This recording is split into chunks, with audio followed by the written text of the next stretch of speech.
Assalamualaikum warahmatullahi wabarakatuh. Perkenalkan, kami dari kelompok 2 dengan saya Fadil Ahyan dengan NIM akhir 075.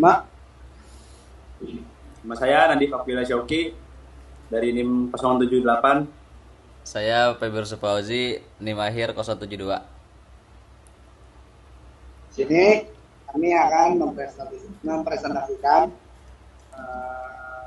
sebuah hasil diskusi kami yaitu tentang Pancasila Speak, Think and Act,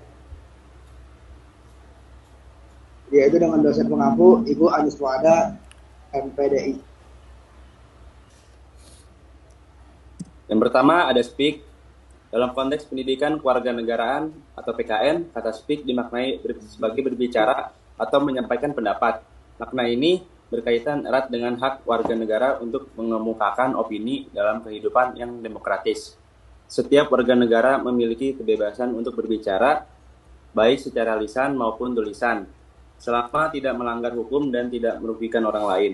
Selain itu, speak juga mencerminkan sebagai bentuk partisipasi aktif kehidupan berbangsa dan bernegara, sebagai menyampaikan aspirasi, berdiskusi, serta memberikan kritik dan saran kepada pemerintah. Namun, dalam pelaksanaannya, berbicara juga harus disertai tanggung jawab, yaitu dengan menjaga kesopanan, menggunakan fakta yang benar, dan juga serta menghindari penyebaran hoaks atau ujaran kebencian.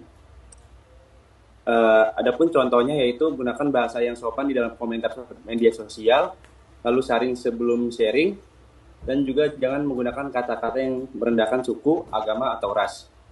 Lalu berani berbicara untuk membela teman yang tidak bersalah. Selanjutnya akan dilanjutkan oleh Debbie Redwood. Oke.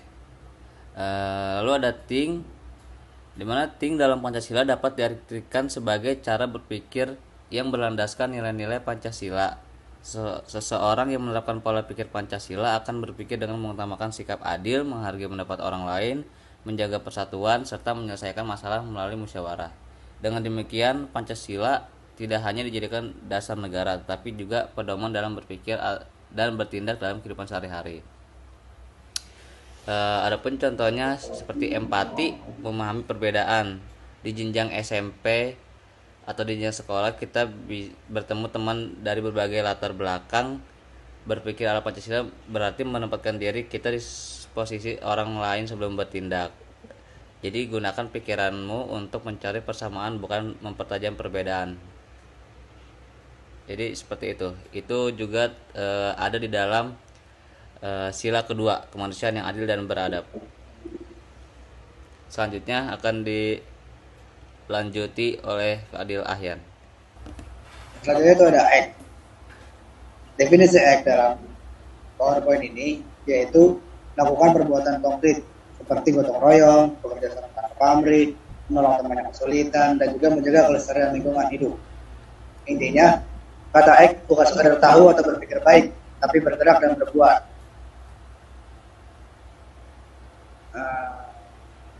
Act bisa diwujudkan misalnya dengan aktif dalam diskusi kelompok, berbagi catatan, atau juga jujur dalam ujian. Itu semua adalah bentuk act dan itu semua adalah bentuk act yang selaras dalam nilai Pancasila. Oke, yang selanjutnya yaitu ada penerapan 5 sila di sekolah. Pada sila pertama yaitu ketuhanan yang Maha Esa, bisa saja kita terapkan yaitu dengan menghormati waktu ibadah. Sila kedua itu kemanusiaan yang adil dan beradab. Bisa saja kita terapin yaitu dengan cara membantu teman yang kesulitan dalam belajar. Yang ketiga yaitu ada persatuan di Indonesia. Contoh penerapan dalam lingkungan sekolah, kita bisa bekerja sama dalam piket kelas ataupun tugas kelompok. Yang sila keempat dalam Pancasila yaitu ada kerakyatan yang dipimpin oleh hikmat, bijaksanaan dalam permusyawaratan dan perwakilan. Cara kita menerapkan sila keempat dalam lingkungan sekolah yaitu dengan cara melakukan musyawarah dalam memilih ketua, entah itu ketua kelompok, ketua kelas ataupun pemilihan-pemilihan lainnya. Oke, selanjutnya itu ada sila kelima yaitu keadilan sosial bagi seluruh rakyat Indonesia. Seperti kalimatnya, pada sila kelima ini kita dianjurkan untuk adil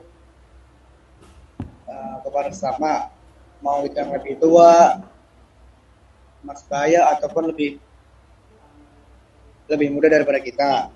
Salah satu cara menerapkan sila kelima ini dalam lingkungan sekolah bisa saja yaitu dengan cara mengantri dengan tertib di kantin.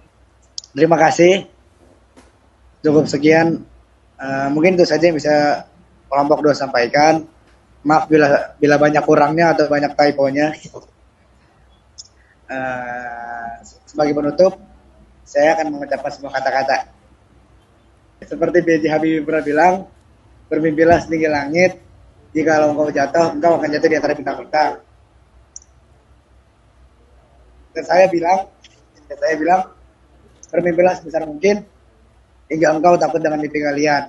Jika kau tidak cukup takut dengan mimpimu, maka mimpimu itu belum terlalu besar. Oke, terima kasih. Wassalamualaikum warahmatullahi wabarakatuh.